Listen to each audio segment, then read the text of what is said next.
मोहिते पाटील घराण्यानं 5 वर्षांनंतर पुन्हा शरद पवारांची साथ देण्याचा निर्णय घेतला आणि त्यामुळे फक्त सोलापूर जिल्ह्याचंच नाही तर पश्चिम महाराष्ट्रातील राजकीय गणित देखील बदललंय। परिणामी नवी राजकीय समीकरणं उदयाला आलेली आहेत।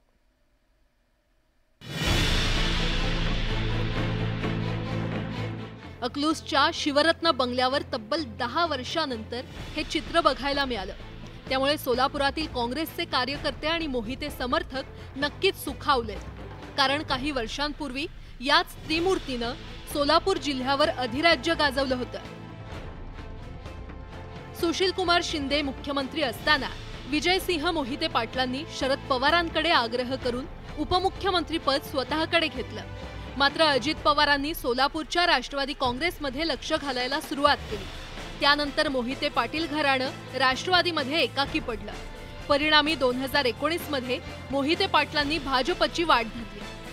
मात्र आता भाजपनं धैर्यशील मोहिते पाटलांना माढ्याचं तिकीट नाकारलं। त्यामुळे मोहिते पाटील पुन्हा शरद पवारांच्या पक्षात परतले। आणि मोहिते पाटलांची भूमिका केवळ माढ्यापुरतं सीमित राहिलेली नाही, तर त्याचे परिणाम पश्चिम महाराष्ट्रातही दिसून येणार आहेत। माढ्याबरोबर लोकसभा मतदारसंघाचा विचार केला की सोलापूर, बारामती आणि सातारा अशा 4 जागांमध्ये त्याचे परिणाम दिसून येणार आहेत। बारामतीमध्ये मोहितेंच्या इन्कमिंगचा कसा फायदा होणार आहे ते आता पाहूया। बारामतीच्या संभाजी काकडेंच्या घराण्यात विजयसिंह मोहितेंची सख्खी बहीण दिली आहे। याच पार्श्वभूमीवर शरद पवार राजकीय वैर विसरून काकडेंना भेटायला त्यांच्या निवासस्थानी गेले असावे। मोहिते पाटील महाविकास आघाडीसोबत आल्यामुळे सोलापूर जिल्ह्यातील मोहोळ, पंढरपूर आणि मंगळवेढा या ग्रामीण भागात प्रणिती शिंदेंना फायदा होऊ शकतो।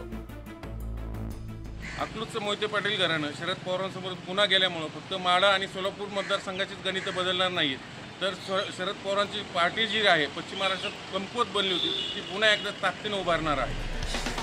मोहिते पाटील हे तसं महाराष्ट्रातलं तालेवार घराणं। आता बदललेल्या राजकीय परिस्थितीत मोहिते आणि पवारांनी हातमिळवणी केली आहे। हे नवं समीकरण पश्चिम महाराष्ट्रात कितपत परिणामकारक ठरतं हे आता 4 जून रोजी स्पष्ट होईल। चंद्रकांत फुंदे, न्यूज 18 लोकमत, पुणे।